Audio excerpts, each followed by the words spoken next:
com os nossos palestrantes renomados. Cada direção a gente falou um pouquinho de algum dos palestrantes. O Clóvis Nunes, que é mestre da transcomunicação. O que é a transcomunicação? Vamos no fórum para descobrir também.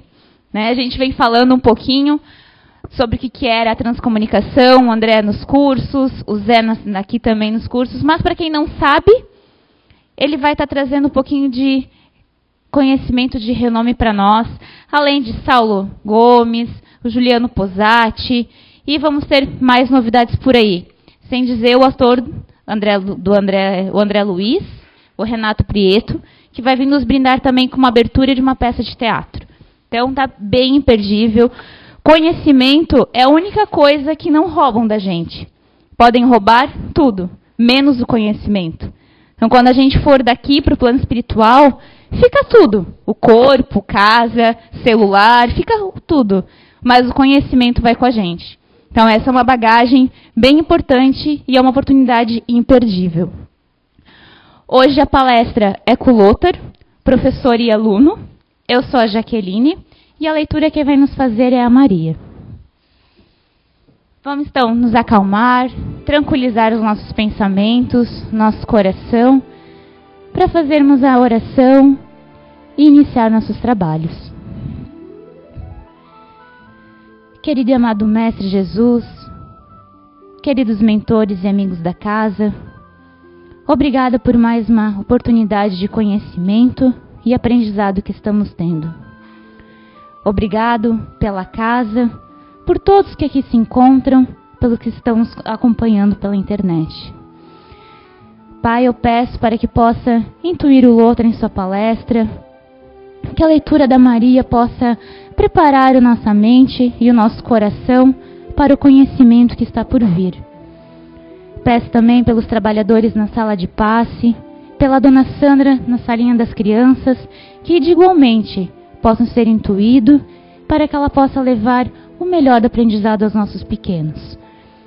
Obrigada, irmã Lúcia, obrigada, irmã Ana, por mais uma oportunidade e por sempre nos acompanhar. Que assim seja.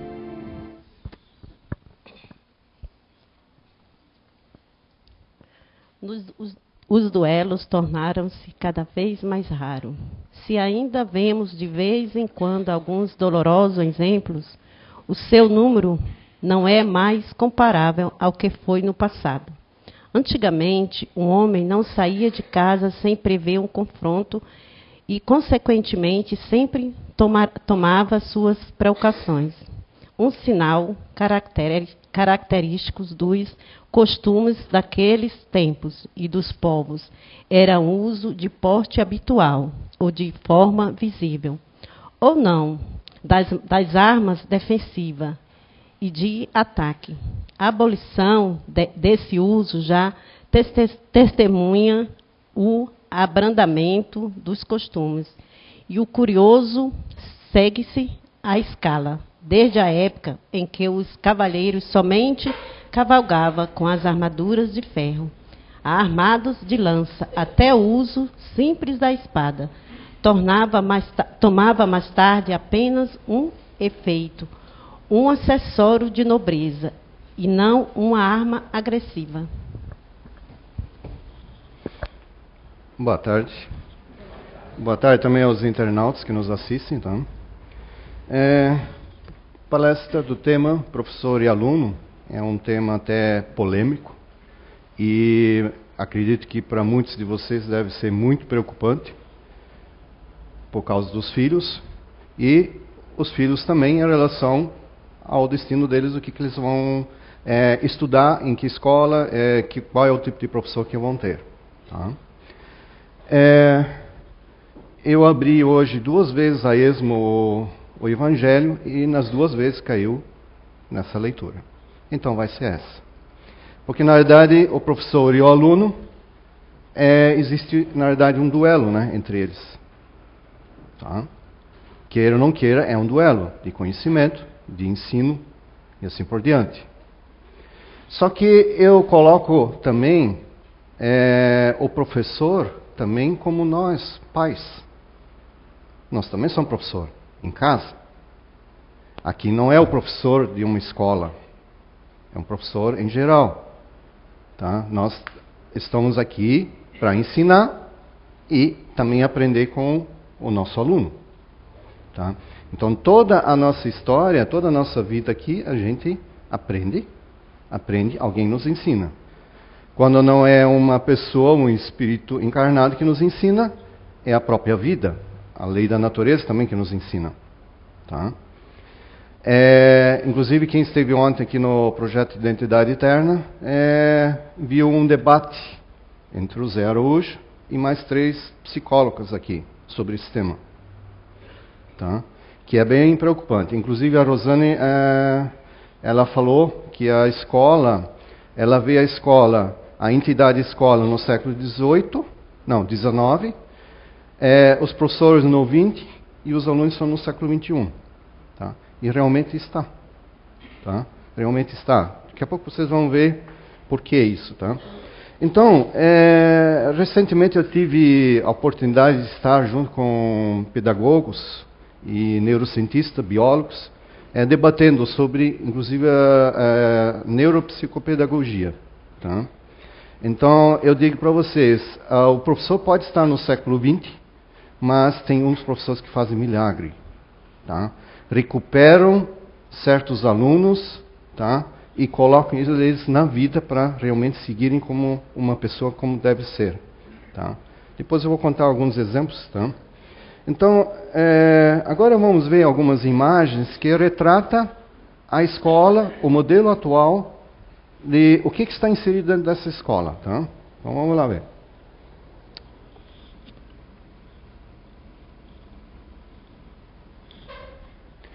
Então, a primeira imagem, ali é surdo e mudo.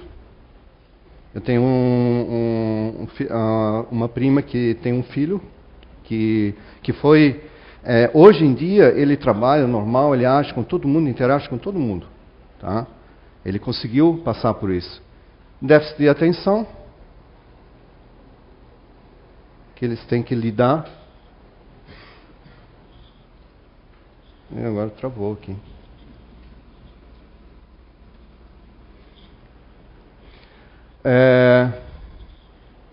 Pessoas, alunos cegos, dentro de sala de aula, com paralisia ou alguma coordenação motora, problemas. Tá? Aqui no caso é uma foto com síndrome de Down, mas inclui-se também os autistas. Tá? E esse pode ser o professor e o aluno, ou o pai e o filho, né? Puxando a orelha. Tá? Obrigando ele a aprender alguma coisa que este professor está querendo que ele aprenda. Tá? Sobre paralisia infantil e autistas, tá? Tem um exemplo aqui no Texto Salto, que é um bairro vizinho aqui, né? Tem uma escola pública do município. Tem uma professora ela dá aula na 4ª série. Ela tem 2 turmas. Uma tem 35 alunos e outras tem 40. Tá? Na primeira, ela tem uma autista de Asperger. Tá? E tem uma com síndrome de Down junto. Tá? E ela consegue lidar com essa turma. Fora os déficits de atenção, que ela comentou isso, tá? Que não estão nem aí para alguma coisa. Só quando realmente está... que eles gostam de estudar ou de ver isso que eles estão fazendo. Tá? Na questão 966, dos gozos da vida futura, no Espiritismo, né? A criança compreende da mesma maneira que o adulto. Tá? Aliás, isso depende também do que se tenha ensinado. É nesse ponto que há necessidade de uma reforma. Tá? Aqui, vamos ver, aqui ele diz o seguinte, tenha ensinado, né? O que o pai ou o professor ensinou? Será que essas crianças com TDA ou TDAH, elas não estão muito mais adiantadas do que o próprio professor ou o próprio pai? Que talvez o pai ou os pais ou o professor estão tentando ensinar a Matrix a esse novo ser? E ele não está querendo se incluir nessa Matrix nova? Olhando de um outro ponto de vista, tá? Sobre esse ponto de vista, nós temos um filme que vocês devem ter assistido, que é a Sociedade dos Poetas Mortos, do Robin Williams, né? Que fez o papel do professor. E tem uma cena que ele sobe em cima da mesa, porque ele tem alunos de diversas personalidades lá dentro, e ele precisa fazer com que eles escrevam poemas, tá? E não sai nada disso lá. Então ele sobe em cima da mesa e mostra para eles, olhando de cima da mesa, ele consegue enxergar o mundo de uma forma diferente, abrir novos horizontes, e faz a cena toda, faz com que os alunos subam ali e olhem tudo lá de cima, tá? Vejam de uma maneira diferente. E todo mundo fez isso. No final, ele disse, segunda-feira vocês vão fazer um poema. E cada um vai declamar ele ao vivo para todo mundo. Aí teve um que não teve como fazer. Ele disse, eu não fiz. Tá? Com medo de enxergar um novo mundo, de uma maneira diferente de novo. Estar ali em cima, ou mesma coisa que estar aqui em cima do palco. Tá? De expor a ideia, tá? E aí ele faz todo um malabarismo de conseguir extrair isso dentro dele. Ele usou as habilidades para conseguir fazer com que ele saísse desse mundo e fosse para fora. Expor o que ele tem lá dentro. E, sinceramente, foi muito bom. Tá? Até eu tinha previsto aqui para mostrar para vocês, mas o áudio não ficou legal aqui. Aí não adianta mostrar isso para vocês, tá? A questão 974A, sem ensinais coisas que a razão rejeitará mais tarde, produzireis uma impressão que não será durável nem salutar.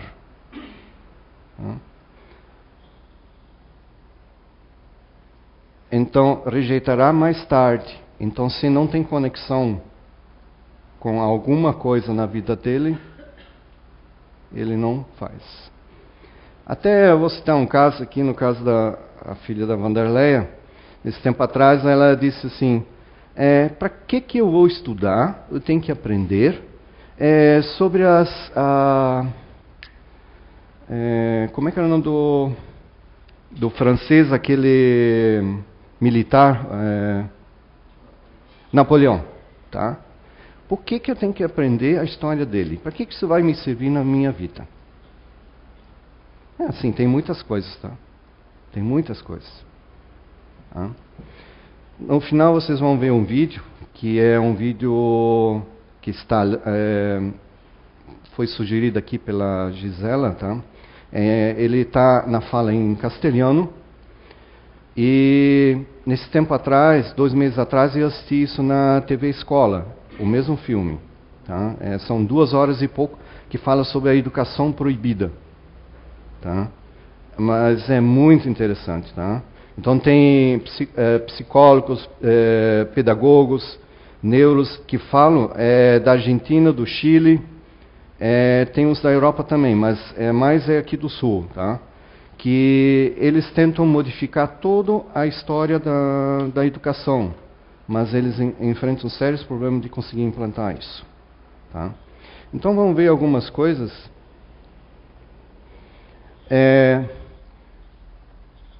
A Associação Americana de Psiquiatria publicou em 2014 a nova versão do DSM, o Manual Diagnóstico e Estatístico de Transtornos Mentais. O livro conhecido como a Bíblia da Psiquiatria. Tá? É o que foi debatido ontem aqui. Tá? Uma das coisas que me chamou a atenção, a mudança, depressão. Tá? No DMS-5, a exceção feita ao luto será retirada, que tinha uma observação no DSM-4, que quando tivesse depressão e estivesse no modo luto, quer dizer, perdeu um ente querido, ele não seria considerado como depressão. Tá? Então, nenhum psiquiatra ou psicólogo poderia receitar remédios. Tá? E nesses 5 eles tiraram fora isso. Tá? Assim, uma pessoa que está em luto por ao menos 2 semanas pode ser diagnosticada com depressão. No lugar da regra, haverá 2 notas pedindo cautela aos médicos na hora de fazer diagnóstico em casos como esse. O restante da descrição do transtorno depressivo será mantido. Tá? Agora eu pergunto para vocês, que eu já presenciei luto, velório, onde alguém, ente querido da família, se desespera de tal maneira e perdura vários dias ou meses, tá? Em relação a não ter perdoado este que partiu. Agora, isso é uma doença patológica, física? Há necessidade de recitar remédio? Não, ele precisa pedir perdão. Tá? E não após o luto, e sim antes. De ter a seriedade de fazer isso antes, não depois. Tá? Aí, o médico vai receitar remédio, vai dopar essa criatura. Tá? Agora, eu me colocando no lugar de um médico, eu poderia pegar esse manual, tá? E simplesmente também diagnosticar um médico que me chega, como me aconteceu recentemente, fui no médico, em 5 minutos eu saí de lá com a receita para comprar um remédio. Nem sequer, aliás, só olhou para mim quando eu cumprimentei. Tá? E qual é o diagnóstico que eu deveria dar para ele? Qual é a ética dele? Para dizer que esse remédio vai resolver o meu problema. Não tem? Então nós temos que ter muita cautela nisso, tá? Então é gravíssimo isso, tá?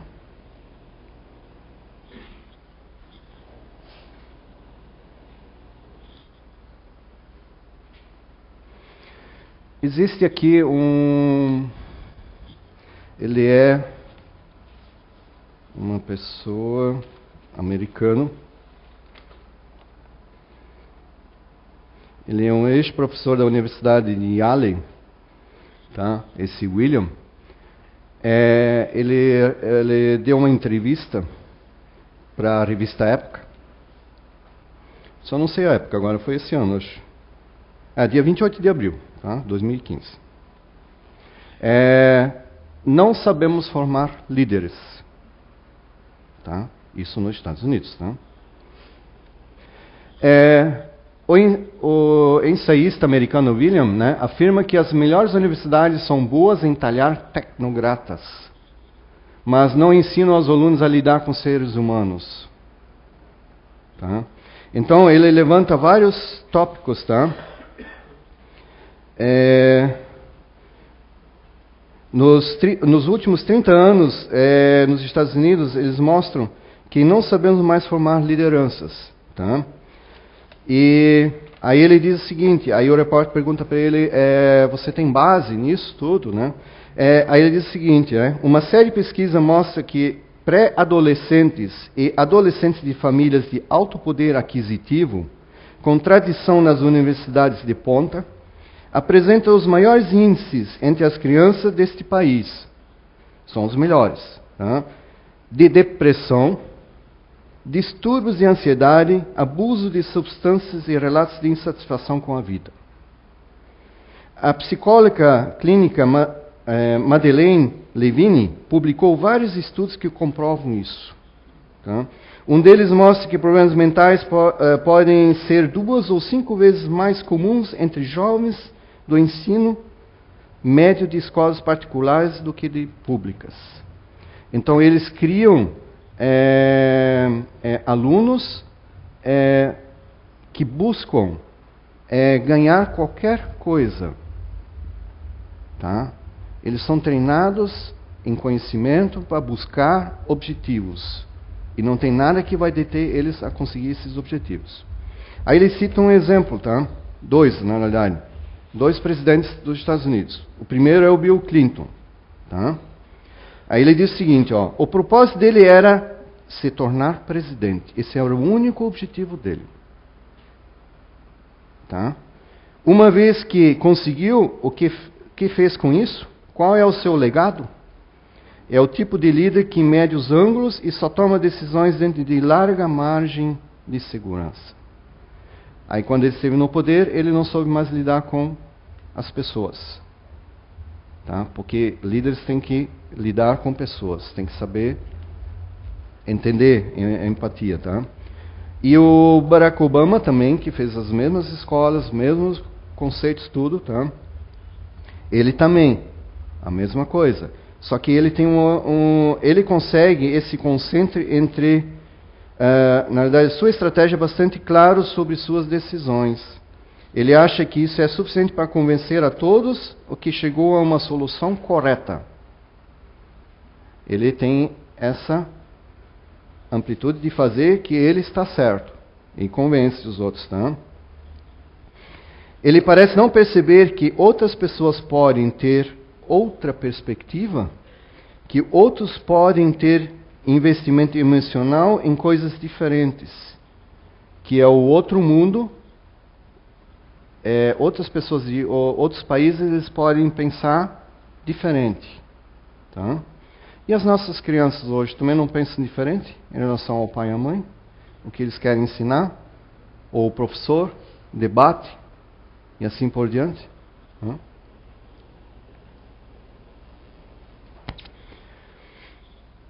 Aqui, nós temos aqui um pouquinho sobre neurociências só. Uma criança de 0 a 2 anos, a neurociência explica que ela tem em torno de 100 bilhões de neurônios nessa fase da vida. Tá? Que é 5 vezes mais do que um adulto. Tá?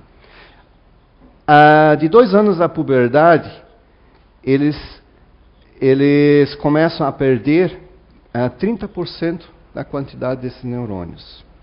Tá? Por que isso acontece? Tá?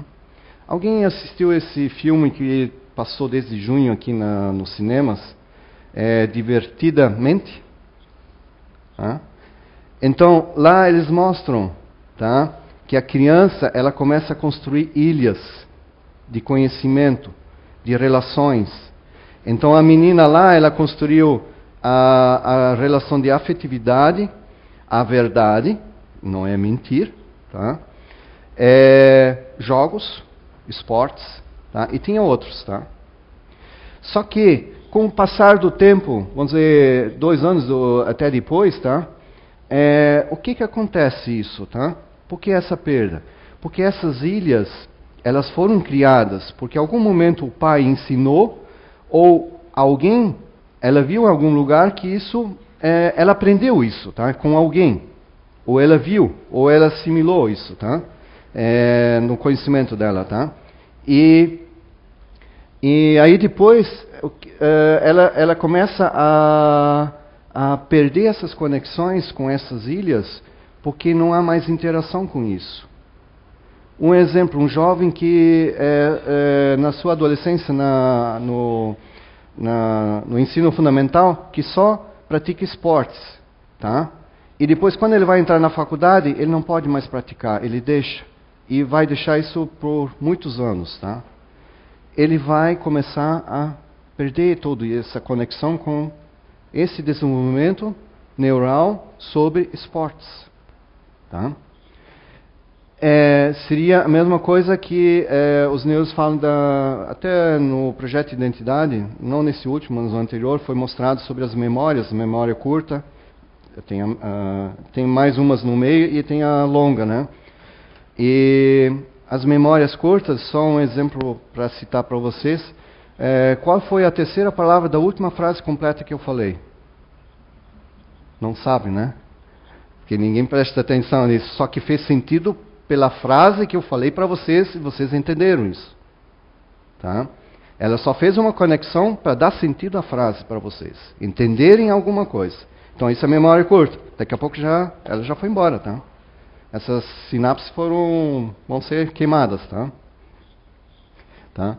E na fase adulta, o homem tem aproximadamente 23 bilhões de neurônios e a mulher 19. tem 16% a menos. Tá? O que acontece? Tá? Se esse ser ele contrair alguma doença, Alzheimer, tá? Esse número vai diminuir consideravelmente. Tá? Seria a mesma coisa, para exemplificar para vocês, o Facebook hoje, que a maioria deve ter, né? Já devem ter escutado que ele tem robôs, tá? Que vão varrendo para saber o que você andou fazendo, ou o que os outros fazem, e o que andou postando. Então ele vai eliminando isso. Tá?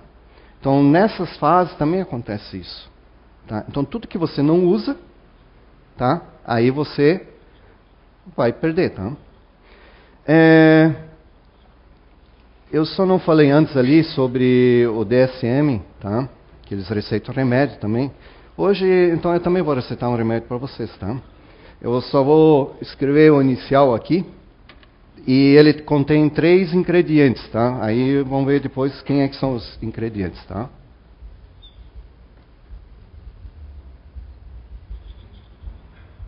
Chá.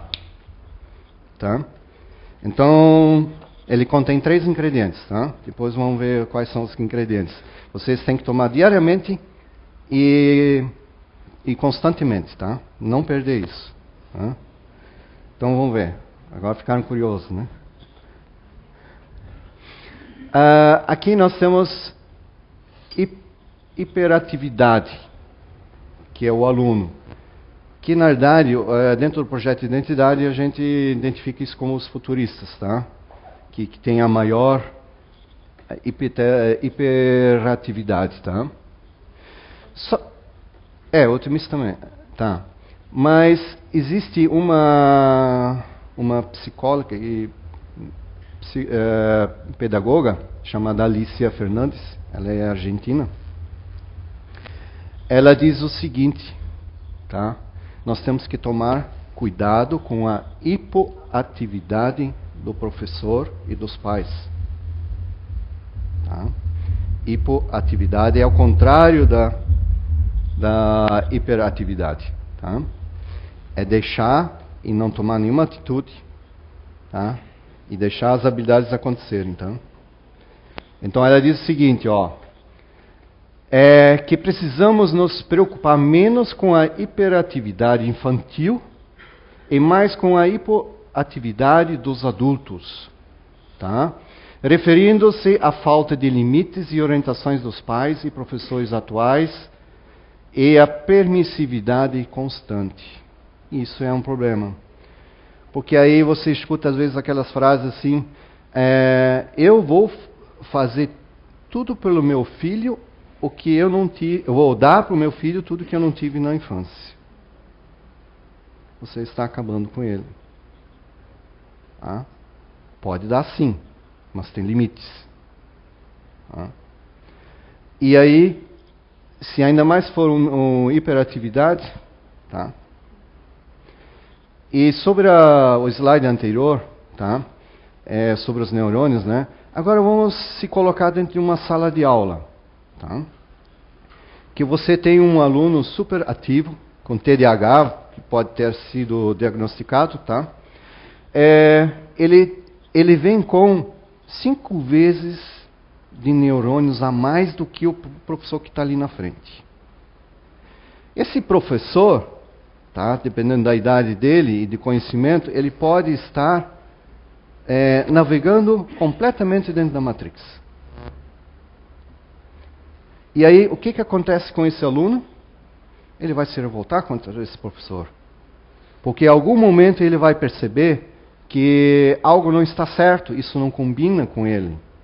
Tá? Ele começa a se revoltar, fazer coisas, derrubar, chamar a atenção e assim por diante. Tá? Tem um caso que eu vou contar daqui a pouco sobre uma psicóloga de um aluno. Isso aconteceu no Rio de Janeiro, que ela fez o tratamento. Isso explica exatamente esse tipo de atividade, só que lá teve um fundo mais perigoso ainda, tá? Que é comum acontecer. Tá? Agora, essa professora é a psicopedagógico, tá? É a doutora Nádia Boza, tá? Tem vídeo no YouTube que fala sobre isso. Eu vou só resumir porque são 50 minutos, tá? Da apresentação desse diagnóstico desse aluno, tá? Esse aluno, ele foi levado pela mãe para o consultório da doutora Nádia, tá? Alegando que ele não fica quieto dentro da sala de aula, ele perturba todo mundo e derruba todas as coisas e não fica parado e não presta atenção, um monte de coisa. Seria diagnosticado como TDAH. Tá? Então, o que essa doutora fez? Ela entrevistou primeiro a mãe, depois este aluno, tá? E depois de muita conversa, ela pediu para ele desenhar ele, tá? Mas como se desenhasse ele, mas com o sentido de o que ele vê nele, tá? O que ele enxerga nele, o que ele sente nele, tá? Então ele desenhou isso aqui, tá? Aí no lado escreveu menino, 10 anos, de morango, tá? É interessante a história do morango lá dentro. Só que aí a primeira coisa que a doutora percebeu, ele desenhou embaixo vários rabiscos, tá? Esses rabiscos nessa área quer dizer ele precisa de segurança. Ele não tinha segurança onde ele estava, tá? E o próprio sentido das duas mãos bem abertas, ele precisa ser abraçado e confortado. Está faltando alguma coisa, ou na escola, ou dentro de casa. Tá? E aí o que chamou a atenção nela, o que seriam esses círculos lá? Que ela não conseguiu, na primeira vez ela não conseguiu entender isso. Por que ele fez isso? Tá? Aí mais tarde, ela conversando com a mãe novamente, com o pai e tudo, né? Aí ela foi descobrir de que os pais, eles planejaram toda a vida de casado e até os filhos. Planejaram tudo. Então, planejaram em tal data casar, tal ano casar, da maneira como eles queriam, fizeram tudo isso. Aí iam ficar 5 anos fazendo os projetos particulares, materiais, tudo. Tá? E depois de 5 anos, iria tentar ter o primeiro filho. E era para ser um casal. Tá? Uma menina e um menino. Tá? Depois de 5 anos. Tá? E aí sim, aconteceu. Tá? Deu 5 anos, ficou grávida, aí nasceu o primeiro menino. Esse aqui é o último, tá? O primeiro, tá? E passando o tempo, em 2 semanas depois do parto, ela entrou em que eles chamam de depressão pós-parto. Teve sérios problemas emocionais e lidar com a criança. E aí a mãe relata que ela relata para a doutora dizendo que ela descobriu naquela época, 2 meses depois, que ela não estava preparada para ter filhos. Porque filho chora, o filho precisa de cuidados, tem que ficar acordado de noite, cuidando, fica doente e tem que ensinar. Ela não estava preparada. Tá? Passou não sei quantos meses, ela descobriu que estava grávida de novo. Então 1 ano depois nasceu o segundo filho e veio um homem, não veio uma mulher. Tá? Menina. Aí piorou mais ainda a situação. Tá? E aí ela disse, depois, não sei, 2 ou 3 meses, ela descobriu que estava grávida de novo. Aí veio o terceiro. Aí veio este rapaz que está aqui, que desenhou isso. Tá? E ela não queria ter esse filho. Tinha sido até sugerido fazer aborto. Mas não. Tá? Então ela não queria ter. Tá? Aí ela entendeu por que o rapaz desenhou aquele círculo. Porque ele é o alvo. Dentro da família, ele é o alvo. Ele não pertence à família. Qualquer coisa que aconteça dentro da casa, ele é o culpado. Tá? Isso pela consciência do pai e da mãe, porque eles não queriam esse filho. Tá?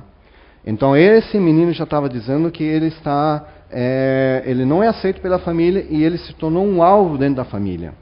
Ele poderia ser expurgado. Tá? E aí começa um perigo.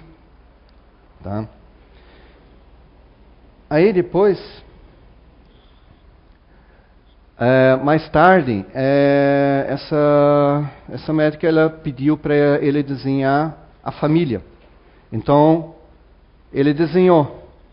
Tá? Aí o primeiro é o pai, o segundo a mãe, o terceiro é o primeiro irmão, e o quarto aqui é o segundo irmão. E aí a médica perguntou, sim, e você, está onde aqui? Aí ela conta, né, que ele pegou a folha assim, era uma folha A4, ele pegou, não tem espaço, doutora, não tem lugar aqui. Tá? Não tem lugar, não cabe.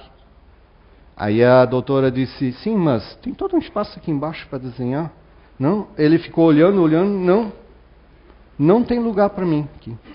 Aí então ela entendeu que ele não faz parte da família, que todas as demonstrações do pai e da mãe são que ele não faz parte da família. Aí eu pergunto para vocês, né? Um rapaz desse que vai para a escola, que atividade essa professora ou professor vai ter que ter? A professora teve sérios problemas com ele. Mas sérios. Chegaram a botar ele num cantinho, virado até contra a parede, para ele ficar lá, sossegado, tentar ficar sossegado. Aí não ficava, botaram ele contra a janela para ele ficar olhando para a janela fora. E assim vai. Tá? Só que em algum momento, teve só deixa eu voltar aqui. Uma outra coisa que chamou a atenção a doutora, em cima, que deveria ser o cabelo dele, né, desenhado em cima da cabeça, mas não é cabelo. Aí ela olhou assim, tem um sentido de um prego, alguma coisa assim, né? Mas por que ele desenharia? Porque ela conta, né, que ele era loiro, cabelo um pouquinho mais comprido, mas liso, bem liso, tá? Não tinha nada a ver com isso que ele desenhou ali. Por que desenhou, parece prego em cima da cabeça, né? Aí o que aconteceu? Uma das consultas, tá? Aí, antes disso, esse menino veio numa consulta com a mãe de novo, sentou na frente da doutora, e ela contando, né? E aí ela entrega, o menino entrega uma bala de morango para a doutora. Esse aqui é para a senhora. Aí a doutora olhou para ele e viu que era uma bala de morango. Aí, se não me engano, ela pergunta se você realmente gosta de morango. Eu disse sim, tá. Mas aí a doutora, ela disse o seguinte, nesse instante, o normal seria não aceitar isso, pegar e guardar. Tá? Mas nessa hora ela sentiu que ele estava, porque ela olhava olho a olho, que ela queria, que esse menino queria a atenção dela. Tá? Porque ele já é um alvo, ele precisa de segurança e tem alguma coisa errada. E a doutora já, nessa altura, já tinha sabido que isso era dentro da família, isso não era na escola. Na escola também era uma consequência, mas não era tão grave. Tá? Então, aí a doutora disse, muito obrigado, eu gosto de bala de morango. A partir daí, ele não tirou mais o olho da doutora. Onde ela ia, ele fixava o olho. Tá? Porque ele sentiu que a doutora estava dando confiança para ele. Talvez fosse a primeira vez que alguém fizesse isso para ele. Tá? E aí depois eles foram embora. A doutora desceu o prédio. Quando chegou na recepção, ela ficou atrás dos dois. Só que eles não viram ela. Tá? E eles estavam para sair do prédio. Só que aí a mãe estava segurando na mão, ela conta, né, o menino, e a mãe só gritava com o menino. E e dizia, você não devia ter feito isso, não devia ter falado. Foi um monte de coisa assim que a mãe foi falando para o filho. E aí ela fez assim, em cima da cabeça dele. Tuc. E aí ela se lembrou de que teve um momento que o menino falou que a mãe dele, ela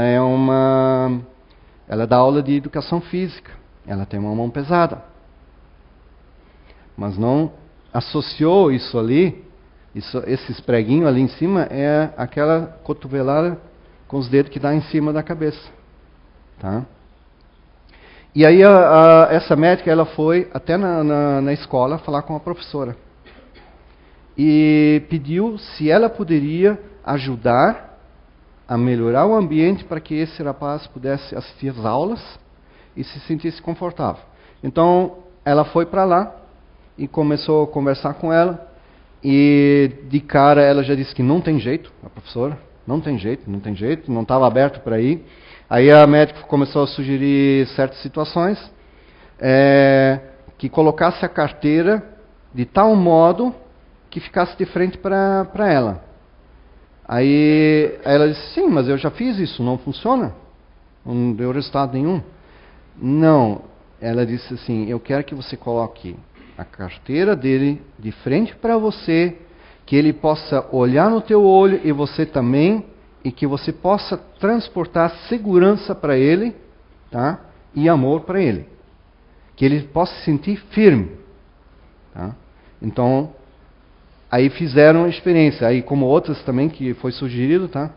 Esse menino começou a prestar atenção, começou a dar ideias, começou a participar das aulas e tudo assim. E o pai e a mãe começaram a fazer tratamento. Porque quem precisava era o pai e a mãe. Para aceitar o filho. Aí agora, analisando esse ponto assim, né? Quantas crianças tem na escola com certos problemas? E quantos médicos dão remédio para dopar, para ter uma paz? Tá? Nesse debate que eu participei, tem uma pedagoga que falou que ela tem um rapaz com TDAH, foi diagnosticado, ele toma remédio. Só que o que a mãe faz? Tá? De manhã, quando ele vai para a escola, ela não dá o remédio para ele. Ele fica a 1000 por hora lá dentro, né? Aí, de tarde, quando chega em casa, aí a mãe dá o remédio, porque aí ela pode fazer as coisas dela. E o menino fica dopado, fica na cama, dormindo, fica por além. Tá? E o próprio menino já falou ele começa a falar, prof, né? A senhora já viu que quando a mãe não me dá o remédio, eu participo, eu dou sugestões, tá? E quando eu tomo, porque teve épocas que de manhã também era dado, né? E aí, eu só quero dormir.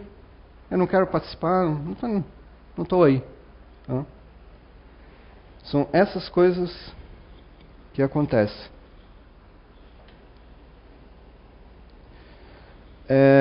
Vamos ver só.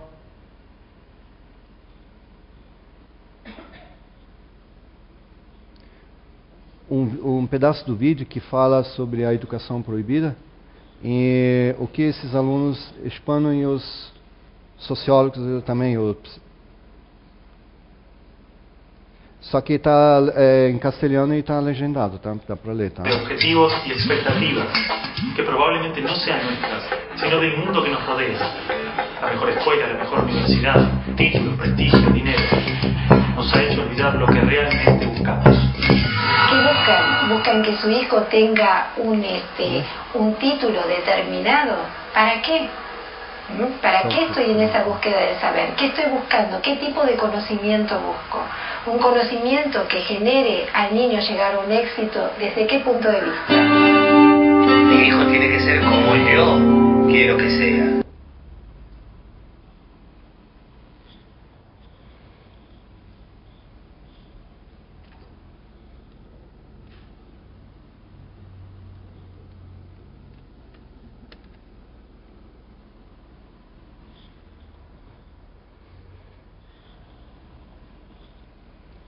usando, que não está aparecendo.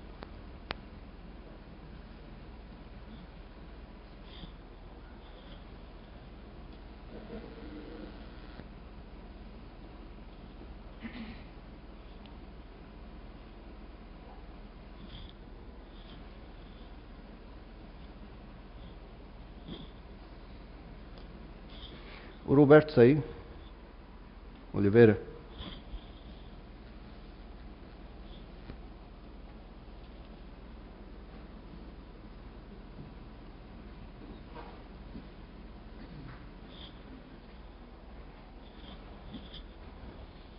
Agora deu.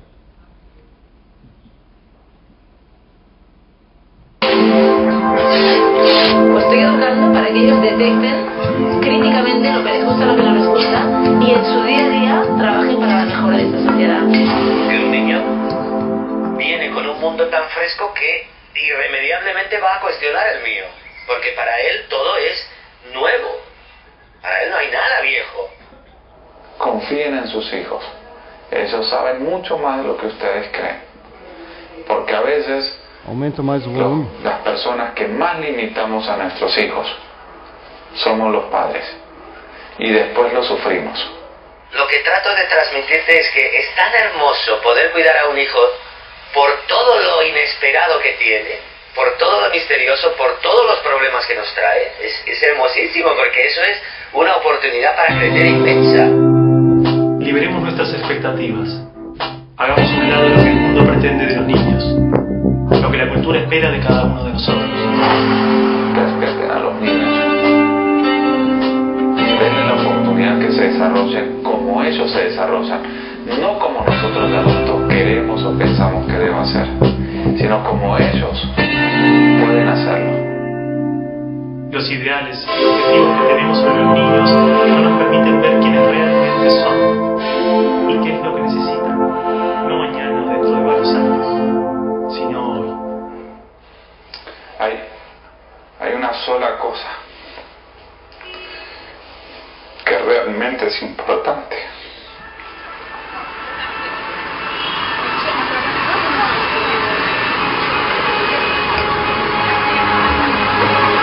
Es el amor que nosotros le podemos dar a los niños.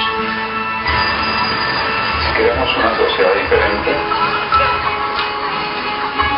lo único que realmente tenemos que hacer es amar a los niños, a que ellos aprendan a amar a otros. El conocimiento va a venir solo.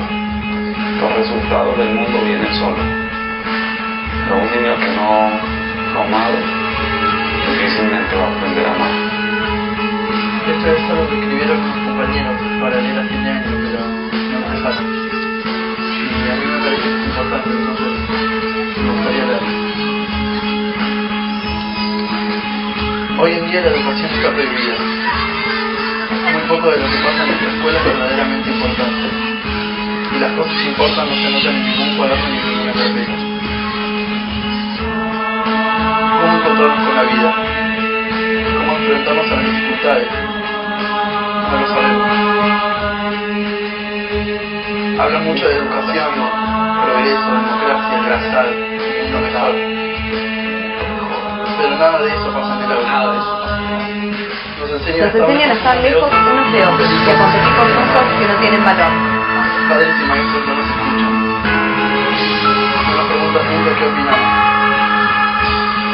No tienen idea de qué hacemos, qué pensamos y qué queremos hacer. Sería maravilloso que podamos elegir día a día y las buenas. Que sea elección nuestra, no de nuestros padres. Que la escuela sea un lugar hermoso, donde disfrutar, jugar, donde ser libres, donde aprender y tomar. Existen multitud de experiencias que se han animado a transformar las estructuras de la escuela. Experiencias de educadores. Vocês viram que o psicólogo começou a chorar ali? Temos que ensinar amor para que as nossas crianças possam dar amor ao próximo também. Tá? Então, para isso, nós temos isso aqui.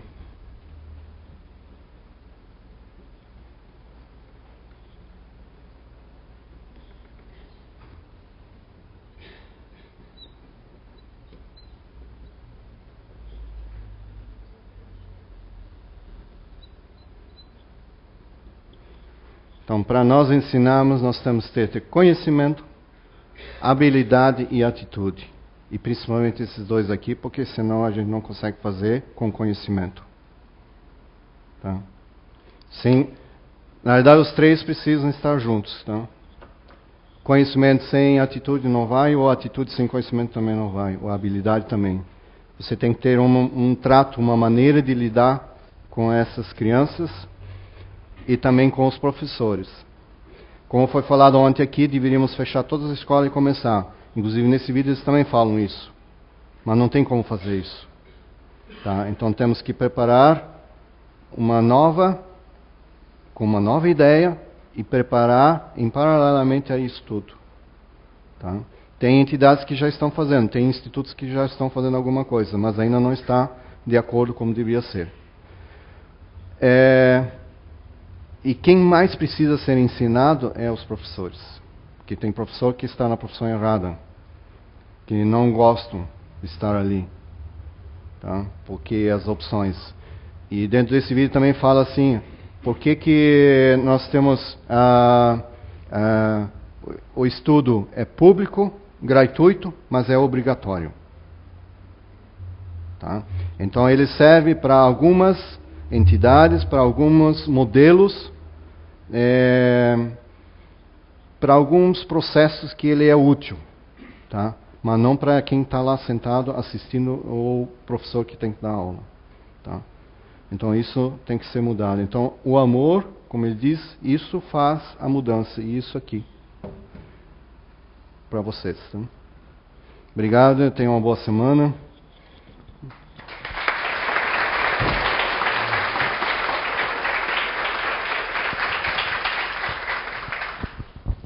Obrigada, Lothar. Ótima palestra. Que a gente possa levar um pouquinho desse chá para casa hoje. Então, lembrando a todos que fizeram uso de alguma bebida alcoólica, alguma droga, que possa deixar a fichinha na cadeira, para que a gente possa entrar na nossa cabine de passe e manter as energias tranquilas, preparadas para o tratamento de amanhã. Obrigado, Deus, ao nosso querido irmão Jesus, toda a espiritualidade aqui presente, aos nossos mestres, professores, aos nossos alunos, filhos, que eles possam ser intuídos da melhor forma para saírem de certos confrontos, de se olharem no olho a olho, para que possam harmonizar-se no amor, e que cada um com seu conhecimento e tendo as devidas habilidades tomarem as devidas atitudes para melhorar este nosso mundo, e que seja plantado em todos os cantos deste planeta. Que assim seja.